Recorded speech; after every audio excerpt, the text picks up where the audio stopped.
Joining me now, Texas Senator Ted Cruz. Great to see you, Senator. And congrats on your endorsement today. Great to be with you. By Senator Mike Lee, and also radio host Mark Levin.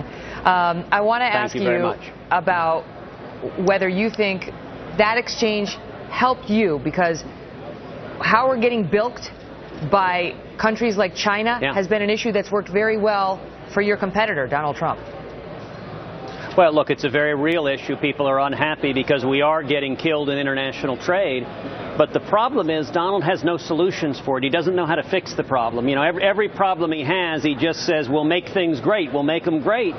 Well, you know, the world's a little more complicated than that. So his solution to international trade is a 45% tariff, which is a tax on you. When you go shopping, you know, if you're at home right now, I don't think most Americans want to see the cost of diapers go up 45%, or the cost of clothing go up 45%, or the cost of automobiles go up 45%.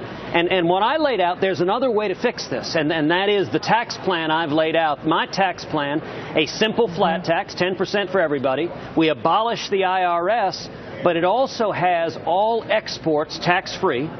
And we tax all imports, but we don't end up raising prices. We don't end up causing a trade war and a tariff war. And Donald has no response to that because he hasn't been able to lay out real solutions to these problems. I think that's why we're seeing so much support on the ground. We've got to fix these problems, and that's what I've been working to do. Well, you heard he was saying the threat of it will work. And he also received a big endorsement today, as he mentioned. They were going to announce it tomorrow, which is Dr. Ben Carson, who's beloved in the party, and is apparently going to endorse him tomorrow. I want to ask you about the dynamic tonight, because it certainly seemed to our analysts tonight that you guys were much more hands-off, that you didn't go after Trump as much, which Trump supporters may like a lot, but he is still the front runner in this race. Was that smart?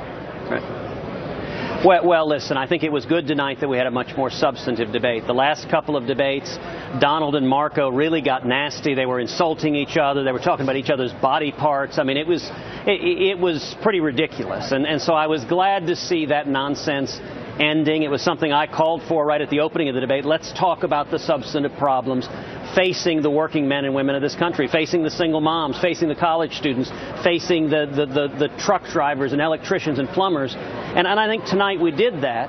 And I think we continued to see the differences that we've seen in some of the earlier debates. You know, Donald said a bunch of times tonight that nobody knows the system better than him. And that's probably right, because he is the system. Donald Trump is Washington.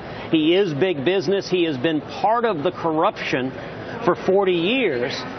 And it was really striking tonight. Repeatedly, I pressed Donald, when have you ever stood up to Washington? He couldn't give an example. When have you stood up to the lobbyist? He couldn't give an example. And part of the reason, Megyn, why our support is surging, why we've won now in 8 states beating Donald, is because what I've been doing over and over again is standing with the hardworking taxpayers, standing up against Washington, and that's what people are frustrated with. And of course, his point is he played the game as a businessman, which gives him an advantage because he knows how they try to grease the wheels, and he will reject that.